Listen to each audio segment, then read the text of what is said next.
1. So, good morning from Abenaki territory in the eastern townships of Quebec, and thanks for the opportunity to, quote, be here today.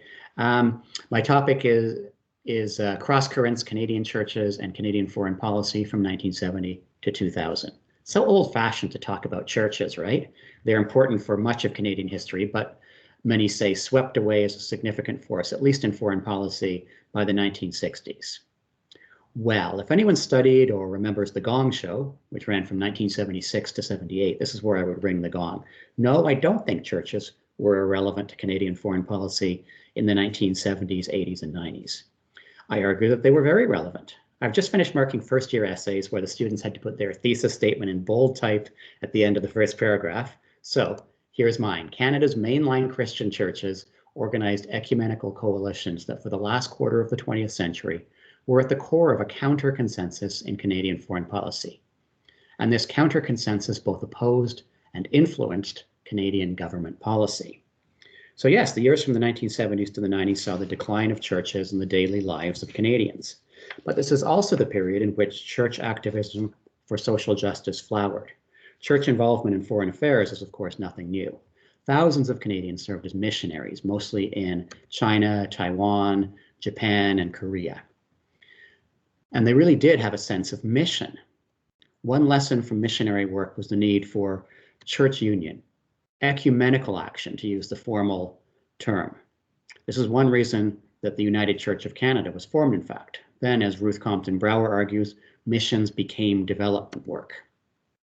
This inheritance has been explored in the work of scholars like Kevin Burchett, Jill Campbell-Miller, Will Langford, many others.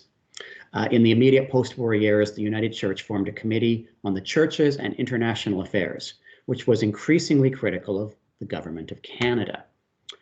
One committee report, clearly not coming from a terribly comfortable pew, blasted Canada as a half-informed society, spoon-fed with the official half-truths about militarism. And it asked how this could be expected to attract the new African nations, the Latin Americans, the awakening Asians to our side. So I'm going to put the slides up on, the quotes up on slides, not always read the whole quotes today, by the way. Similar developments are underway under Canadian Catholics. In Quebec especially, many are willing to confront the government when necessary. The Social Affairs Commission of the Canadian Conference of Catholic Bishops in 1983, for instance, reaffirmed the principle that Labour came ahead of capital, with Bishop John Sherlock of London, Ontario, noting that the bishops are, quote, moving to a clear-cut condemnation of capitalism. Ecumenical action was strong around the American war in Vietnam, where church leaders demanded that Canada oppose US policy, advancing a clear counter-consensus. The quote is there. The effort peaked on campaigns such as Solidarity with South Africa's anti-apartheid movement, the subject of a book by Renate Pratt, and the first panel at this conference as well, and a topic of discussion, by the way, for the Canadian Council of Churches Standing Committee on International Affairs, starting in 1951. Catholics, the United Church, Anglicans, and others were keener and keener on ecumenism, about churches working together. This was tried out at home in such efforts as the Canadian Council of Churches Suburban Ecumenical Project in Burlington, Ontario, or Lois and Roy Wilson's Town Talk in the Lakehead region, or in support for the creation of public Medicare in Saskatchewan.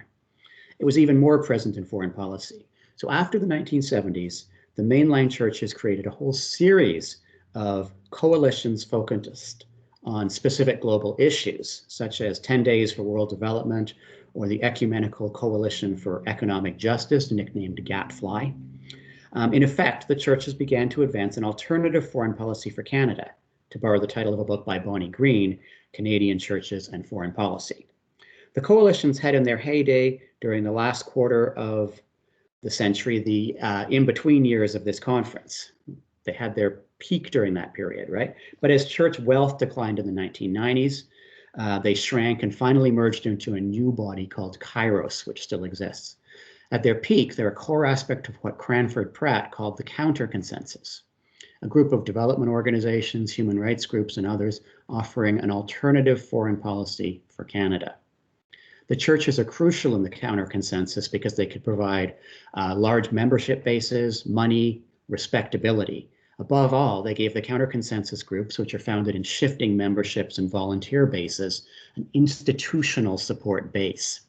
And they were at times effective in influencing government policy, again, because churches appeared respectable and constructive to policymakers, many of whom were, of course, themselves Christians. So I'm researching a host of these coalitions, as have others, such as Rebecca Larson's work on 10 Days for World Development. What I'd like to do today is concentrate on the way that since the 1970s, two church coalitions approached Asia. One of these coalitions, the Canada-Asia Working Group, stressed themes of human rights and social justice in opposition to authoritarian governments in Asia. The other, the Canada-China Program, stressed a theme of partnership and non-confrontation, grounded in a sense of mixed pride and guilt over the legacy of the Canadian missionary enterprise in China. The Canada-China Program fell apart when Canadian Catholics pulled their support over a range of issues, and the two coalitions were then forced to merge for financial reasons, but they found themselves unable to work together, due in large part to this gulf in founding principles. Between post-war and present day, China has moved from cultural revolution to being the engine of the global economy. Part of its opening up was to grant religious groups permission to resume their activities and even their contacts with church groups outside the country. So the officially recognized arms of the Protestant and Catholic churches in China had decolonized through a three self-patriotic movement, both Christian and nationalist, Chinese nationalist, which called for Chinese churches to be self-governing, self-supporting, and self-propagating. At the same time, many Chinese Christians continue to meet unofficially in house churches. This is especially true for Catholics. Sister Teresa Chu, a Chinese-born nun who was the second director of the Canada-China Program and now lives in retirement in Nova Scotia, reported, quote, a division among Chinese Catholics, those who unquestioningly obeyed ecclesiastical authorities or church authorities, and those who tried to mediate between ecclesiastical and civil authorities. So the Canadian Council of Churches is calling for Canada to recognize China in the 1950s. Starting in the 70s and into the 80s, outreach from the Three Self movement thrilled officials in the former missionary churches in Canada. And this opening led to the creation of the Canada-China Program in 1971. Its first major initiative is a conference in 1981 called God's Call to a New Beginning, in which 10 Chinese delegates joined Christian leaders from 25 countries in Montreal in, quote, mutual respect and support. The CCP for Canada-China Program became closely identified with partnership with China's official state-sanctioned churches. And it faced criticism from Catholic circles in Canada, particularly for ignoring the underground churches. The CCP defended itself vigorously, and that debate is eventually going to lead to the end of the CCP when the Catholic membership pulled out, partly over the issue of who in China to partner with, and partly over tensions between members in Montreal and Toronto. The United Anglican and Presbyterian members did not have the funds to continue funding the CCP on their own, and they decided to fold it into another ecumenical coalition, the Canada-Asia Working Group, which I'll now turn to. So the Canada-Asia Working Group, which everybody called COG, was formed in 1977 to campaign on human rights throughout Asia. Its mandate specifically excluded China, left to the CCP, and this permitted a very different vision of partnership to emerge. So COG was deeply integrated in the sprawling group of ecumenical coalitions that together attempted to offer an alternative foreign policy for Canada. It began with a clear focus on human rights and economic justice issues, concentrating initially on the Philippines and South Korea, pro-Western military regimes with substantial diaspora populations in Canada, and in the Korean case, a history of major Canadian missionary contact. So in Asia, COG partnered with church groups critical of their governments, links drawing on the historical presence again of missionaries. It stressed cultural and religious connections in contrast to the Canadian government's focus on trade, and it tried to take the lead from partner groups based in Asia. COG positioned itself on the side of the poor and those struggling against authoritarian governments, making no effort to be neutral despite the care it took in documenting human rights violations. And this need for careful documentation led COG in effect, to contract out activism. So I'll talk about this with reference to a human rights issue that COG took on in the 1980s, East Timor, or Timor-Leste as it now is. Indonesia invaded then Portuguese Timor in 1975 with full consent from both the Canadian and US governments, both of which supported it for 20 years, despite the deaths of more than 100,000 Timorese. The Timorese bishop, Catholic bishop Martinho da Costa Lopez, was removed in 1983 for his strong human rights advocacy, which he continued from exile in Portugal. He visited Canada soon afterwards at the invitation of the Canadian Catholic Organization for Development and Peace, and he brought the issue to COG's Protestant membership at the same time. The formation in the 1980s of the Nova Scotia East Timor Group and the Indonesia East Timor Program based in Ontario saw both groups reach out to the institutional churches for support. And in the wake of heightened awareness around the 10th anniversary of the invasion of East Timor, so 1985, and a campaign by these two groups and by Amnesty International, COG agreed to co-sponsor the creation of the East Timor Alert Network, or ETAN, in 1987, based in British Columbia with institutional backing and a startup grant.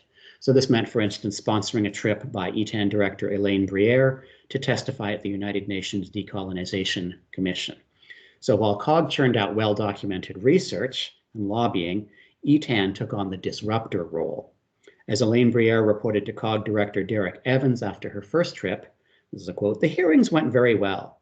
Indonesia was very upset. So respectable church politics, but quieter funding to a more disruptive group outside is the strategy." East Timor became one of the most prominent examples of human rights violations in Asia, even as Indonesia, the occupying power, became a model of Asian dictatorships who promised rapid economic growth. The battle between the Indonesian military regime and the Timorese resistance was a useful symbol of the larger battle between those who embraced globalization, increased trade, and growth-first economics on one hand, against those who argued for autonomous economic spaces, human rights, and human-centered development on the other. So when COG co-sponsored a People's Summit alongside the Asia-Pacific Economic Cooperation, or APEC, Summit in Vancouver in 1997, it was able to get Timorese resistance spokesperson José Ramos Horta as keynote speaker, even while the Foreign Minister of Canada, Lloyd Axworthy, was begging Indonesian President Suharto to attend and promising him he would not even have to see a protester. And this, by the way, may be one reason that the RCMP pepper sprayed protesters at the summit as the motorcades left UBC. The trade and human rights linkage raised questions about the conspicuous absence of China from COG's annual brief on human rights in Asia. To add a section to that brief, there had to be a consultation with the Canada-China program, and the compromise wording backfired. COG's steering committee later criticized the China paragraphs for, quote, diminishing the way readers viewed the rest of our submission, i.e. they felt we were soft on China and thus viewed our submissions on other countries with greater circumspection. At APEC, the Canada-China program, again, I'll use CCP for short, resisted any participation in COG's call to link trade with rights, preferring to consider framings such as the ethical implications of trade, which they said were less threatening than the words human rights. Tensions between the two church coalitions flared into the opening with a controversial speech by the CCP's third director, Cynthia McLean, on the theme of linking trade and human rights. In calling for there to be no linkage, she praised the position of the Canadian and US governments, and she condemned NGO calls for linkage as the latest example of, quote, arrogant Western attempts to make China over in our image. So after some complaints about this attack on other members of the counter consensus, she stood by her words. She told her board that the speech was an example of standing up for partners. In the end, she wrote, this paper is all about partnership. All caps partnership. The Canada-Asia Working Group, on the other hand, was campaigning to integrate human rights and economic justice into trade promotion efforts. So COG spoke less of partnership, more of solidarity. The merger of COG and the CCP thus led to a dilemma. Would this provide a continued Canadian partner for the official Chinese churches, or would COG's new work in China be conducted along the same lines as its work on the rest of Asia from a critical perspective? So in the quote on my slide, COG spoke of having a set of values which impel us to advance human rights. Chinese official churches made a contribution, yes, but it could not be allowed to become the defining piece of COG work. On the other hand, the officials who had worked on China for the Anglican, Presbyterian, and especially United churches stuck to the official China Christian Council line, which said that Canadian churches should be, quote, faithful to the Chinese agenda and not impose the Canadian agenda. Part of the clash, by the way, is also between staff. COG's co-directors were both pretty tough Asian Canadian Catholic women with experience directly in Asian social justice struggles, whereas the CCP's directors, with one exception, had been Protestants born in North America. The merged coalition simply doesn't work, in other words. The inclusion of China and the partnership imperative softened COG's edge when it came to all of its Asia human rights work. But it did not actually soften the COG work on East Timor. So based on files I've obtained fairly recently, it seems as if COG and church advocacy more broadly may have been crucial in shifting the Canadian government's stance on East Timor. So COG staff person Bern Hagunos, a former nun and activist from the Philippines, was able to develop close partnerships with Timorese churches. She organized a research and solidarity visit to East Timor in 1998, pictured here, for the Reverend Bill Phipps, the moderator of the United Church, Monsignor Peter Schonenbach of the Canadian Conference of Catholic Bishops, and Louise Chernetz, who's a lay member of the Anglican Church and, not coincidentally, a member of the East Timor Alert Network. She coordinated its Winnipeg group. In East Timor, everyone they met supported the Timorese Armed Resistance Movement's peace plan, which called for the removal of Indonesian soldiers, a period of autonomy, and then a referendum on self-determination. The COG delegation delivered these calls to Lloyd Axworthy on their return. Although he made no commitments, Axworthy and his Secretary of State for Asia Pacific, Raymond Chan, actually turned out to make a complete reversal of 24 years of Canadian government policy by the end of 1998. So what happened there? From 1975 onwards, Canada had rejected calls for Timorese self-determination, saying that Indonesian rule was, quote, an accomplished and irreversible fact, to quote Foreign Minister Joe Clark. Liberal foreign ministers did the same, by the way. But by the end of 1998, Raymond Chan spoke publicly in support of self-determination for East Timor, which Canada then proceeded to advocate for as an incoming member of the UN Security Council. Now, we can't, of course, say that COG lobbying changed policy in Ottawa, but we can say that the Canadian government changed policy sharply after this delegation came back and met with Axworthy and embraced exactly what COG was asking them to do. Canadian diplomats even asked at the Security Council for the withdrawal of Indonesian troops, which the US and Britain both opposed. So the counter-consensus on foreign policy seems to have triumphed in 1998. In the China case, there was no counter-consensus. While the Canada-Asia Working Group was seeking a rights-centered approach to Asia, the Canada-China program was seeking one that it called partnership. The China case demonstrates tensions within the ecumenical coalitions, but it also demonstrates the importance of seeing church presence in Canada-Asia relations. Liberation theologian Tissa Balasuriya, originally from Sri Lanka, reporting on the CCP's New Beginning conference in Montreal, he worried that the church re-engagement with China might be just an echo of the profit-seeking business engagement, which he said was also the government engagement of seeking profit, as the full quote on the slide here illustrates. When Lloyd Axworthy asked Canadian churches to take part in his efforts at dialogue with China, the response was to remind him that the church has had much longer standing connections to China than the government. This is the lower quote. And they would dialogue in their own way with their own chosen partners rather than be pushed around by government. So even in this case, ecumenical coalitions can be read as a Canadian Christian effort to build a different sort of foreign relations for Canada. An effort, of course, that has not vanished today. So I'll finish with that. Thank you for listening, and thank you again for the chance to be here.